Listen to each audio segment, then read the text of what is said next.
Hello traders, Gary Wagner here, a little bit after 11 o'clock in Honolulu, making it 5 o'clock in New York. It is Tuesday, the 7th day of August, and this is the daily report for gold and silver.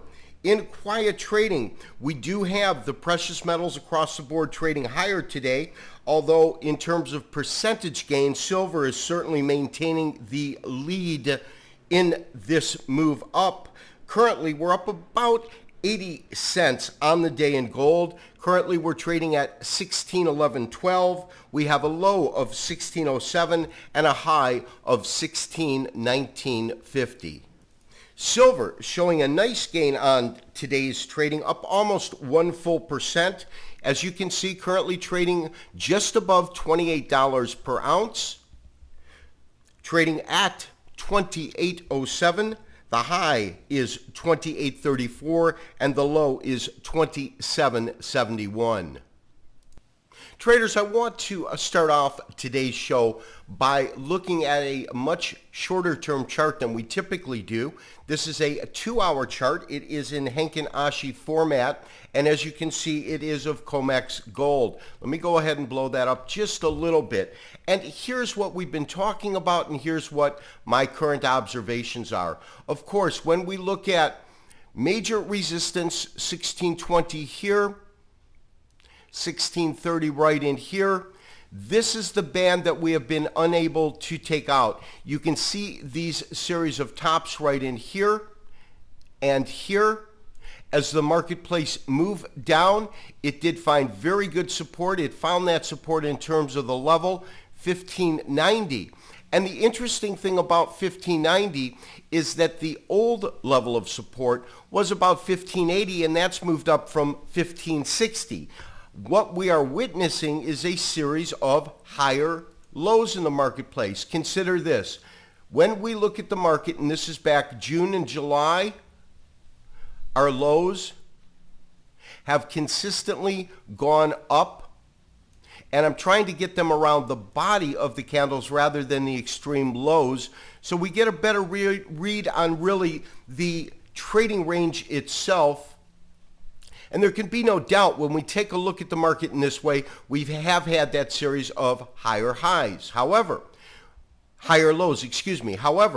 when we take a look at these highs here, we have yet to be able to take out this most current resistance area. And in fact, when we look at the market as it trades currently, as I said, very, very short term, but we see the support here at 1590.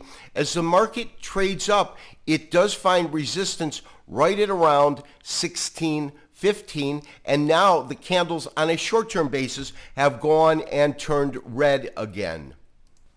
And traders, the support and resistance levels become very, very evident, of course, when we look at our daily chart. Again, we're looking at, this is a straight candlestick chart, Henkin-Ashi format. All I've done is basically added some horizontal lines, and in terms of where they have been put, of course, the lower line, this is matching the lows, and then I've selected certain tops as the market came down that should be areas of resistance if this market continues to trade higher.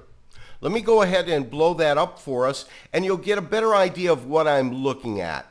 First and foremost, there's no doubt, we've got really strong support, 1540, but as I said, that really is older level support because new support seems to be coming in at around 1550, 1560 in that area, and that's simply because we're getting these series of higher lows. Now, when we look at areas, top areas, this has been the first area that we couldn't overcome. Now, that's above 1640.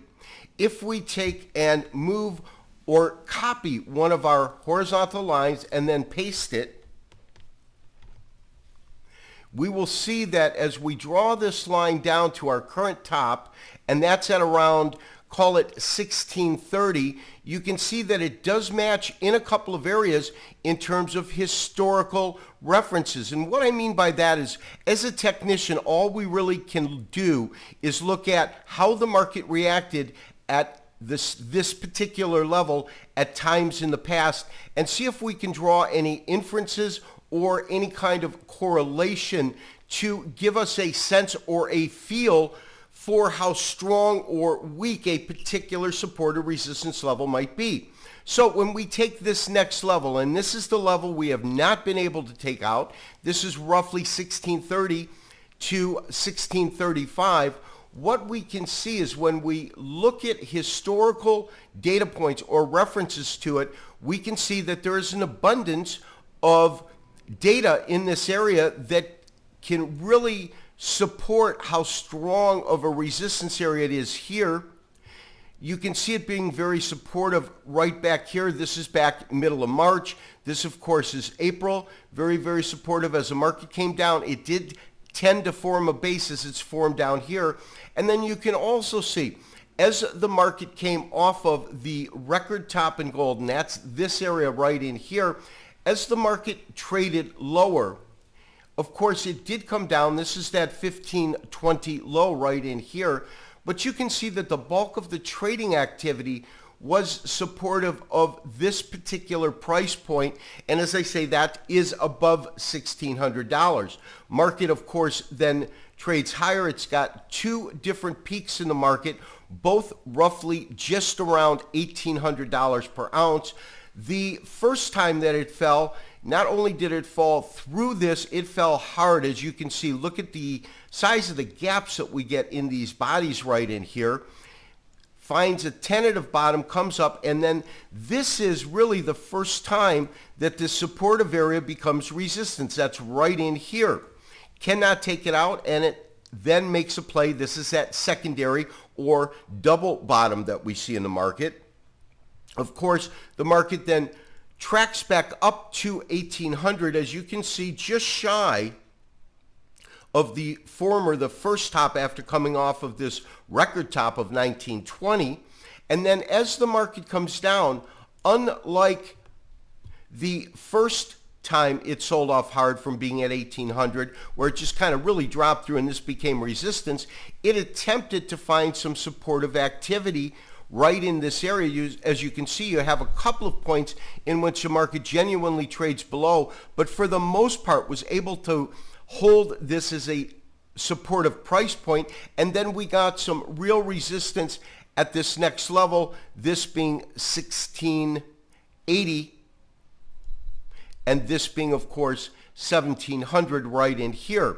So you can see that as the market tried to find support, it couldn't. You get this hard break right in here, and that was it, because from this point forward, this particular price point, meaning 1630, 1635, became superlative resistance and a resistance area that the market up till now has not been able to take out, and we have the series of three smaller tops.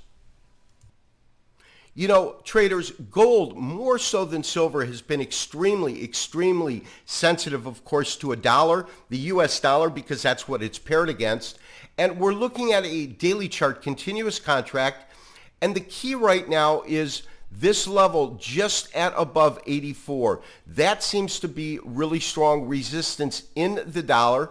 We get this peak that appears not only once, but twice. And then a third time we get a higher high. However, the market does genuinely soften at that point. You can see it's now trading near its lows of the day at 82. And the key areas that we talked about yesterday in terms of if we see a breach in the market, we could see the market carry on much lower, would be these areas right in here, this particular low and this particular low. Those are the lows that are currently being watched and watched. We are looking at a weekly chart, dollar index once again, and in the weekly straight candlestick, of course, in the weekly chart, it becomes very, very apparent when we look at this particular top, these tops right in here, right at around the 84 mark. You can see that. You can see these small-bodied candles. That really signaled the reversal. This long down week, and of course this happened 3 weeks ago, and then the follow-through. We have had consistent lower lows each week for the last 3 weeks and lower highs. And that to me is obviously a signal that the dollar in fact is weakening.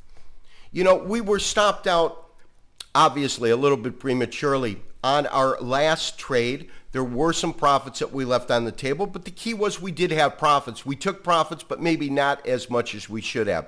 I've been a little reluctant to re-enter the market because my sense is that every time it's gotten to a certain resistance area, the market sold off and it's trading in that tight range. We're looking at a short-term cash silver chart, 120 minutes, Heikin-Ashi format. And what you can see from this chart right in here is as the market comes up, it comes up and then hits these highs just at around 28. You can see these highs right in here, but really sells off and it stabilizes where it's trading between, call it 27.75 and then 27, say 90, 95 right in this area. The market then does break out. We get this long string of green candles right in here. But over the last couple of hours in trading, as you can see, it has gone red and doji-like on this last candle. Of course, it's still trading. It could turn out either way. But you can see that the body size has definitely been contracting. It tells me that the rally that we have been experiencing silver, and you can see this huge spike up as the market trades from, just above $27 an ounce and pushes up almost a full dollar, this being 28 here. You got this huge spike up accounting for about a 75 or 80 cent move in the market.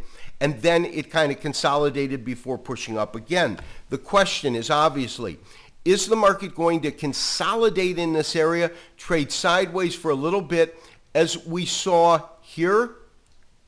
And here, smaller retracement. This is more sideways. And what I'm trying to say is the market going to trade sideways again for a little bit and then shoot up? If so, how will it react at this resistance area of about 28.35? Or are we going to witness it move back down? Now, when we look at the Western technicals, this of course is the MACD. The market is overbought at this point, but there is still more room to the upside on a technical basis. This has been Gary Wagner, wishing you as always good trading. We'll talk to you tomorrow for another daily update and review. Bye-bye.